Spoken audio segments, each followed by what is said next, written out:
السلام علیکم ورحمۃ اللہ وبرکاتہ۔ سورۃ النحل آیت نمبر 80 کی تلاوت کر رہی ہوں۔ اعوذ باللہ من الشیطان الرجیم،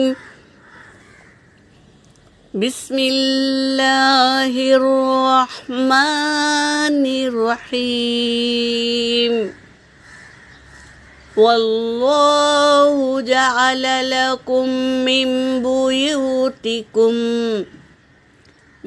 بیوتکم سکنا وجعل لکم من جلود الانعام بیوتا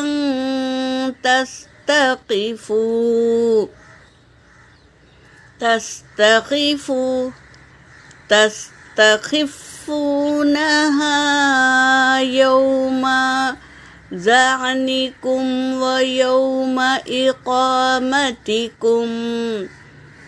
اقامتکم ومن أصوافها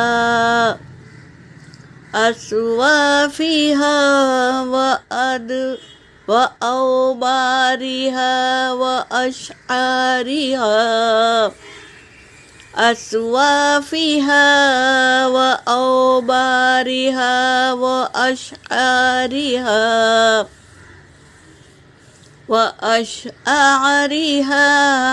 أثاثا ومتاعا إلى حين۔ صدق اللہ العلی العظیم۔ ترجمہ کر رہی ہوں۔ واللہ جعل لکم، اور اللہ نے بنایا، لکم تمہارے لیے، من بیوتکم تمہارے گھر، سکنا سکون پانے کے لیے، وجعل لکم اور بنایا تمہارے لیے، من جلود الانعام جانوروں کے چمڑے سے، بیوتن گھر، تستخفونہا تم اس کو ہلکا پاتے ہو، یوم ظعنکم سفر کے دنوں میں، ویوم اقامتکم اور جب تم قیام کرتے ہو تو اس وقت یہ جانور کے چمڑے ٹینٹ بنانے کے کام آتے ہیں۔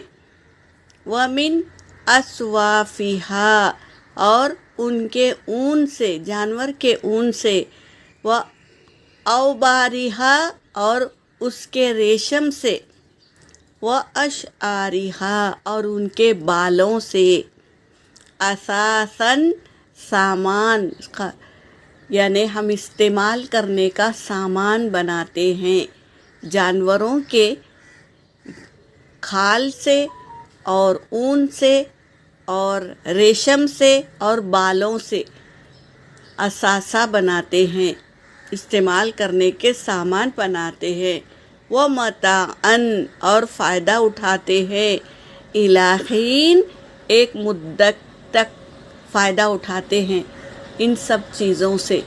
تو یہ اللہ ہی کی دی ہوئی نعمت ہے کہ چمڑے سے ٹینٹ بناتے ہیں، خیمے بناتے ہیں، جس سے ہم گھر کی طرح استعمال کرتے ہیں۔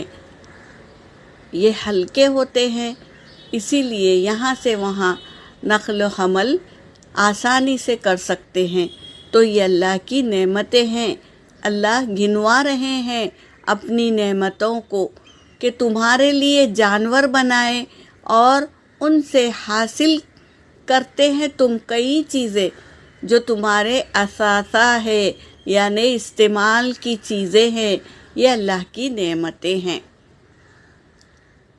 یہ بتا رہے ہیں آج کی آیت میں۔ یہاں پر میری آیت ہو گئی وآخر الدعوانا ان الحمد للہ رب العالمین۔